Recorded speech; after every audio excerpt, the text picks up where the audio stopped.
मित्रांनो, वयवारी म्हणलं की प्रश्न 100% येतो. आता बघा, प्रश्न खूप छान विचारलाय.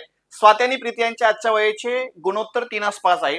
7 वर्षानंतर त्यांच्या वयाचे गुणोत्तर जर 11-16 असे होईल तर प्रीतीचं आजचं वय काढा. टार्गेट प्रीती आहे, लक्षात ठेवायचं. बघा, याच्यामध्ये प्रीती काय आहे, 2 नंबरला आहे. मग 2 नंबरचं प्रमाण किती आहे? 5 आहे. हे 5 प्रमाण प्रीतीच आहे आणि सगळी वय कसली आहेत? हे पर्यायातली आजची वय आहेत.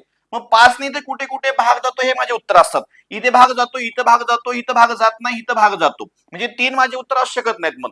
मग काय करायचं? आजच्या प्रमाणाचा आधार घेऊन जर आपल्याला प्रश्नाचं उत्तर देता येत नसेल तर आपण काय करू शकतो? नंतरच्या प्रमाणाचा आधार घेऊन प्रश्नाचं उत्तर देता येतं. आता नॉर्मली 7 वर्षानंतर म्हणले, आज प्रीती 15ची आहे, 7 वर्षानंतर ती 22ची होणार आहे. आज प्रीती 25ची आहे, 7 वर्षानंतर किती?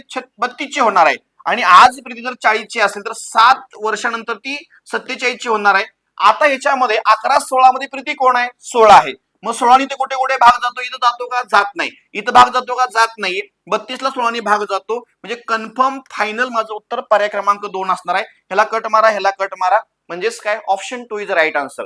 अशा शॉर्ट ट्रिक्स आणि एलिमिनेशन मेथडसाठी व्हिडिओ लाईक करायचे, शेअर करायचे आणि चॅनल सबस्क्राईब करायचं. धन्यवाद.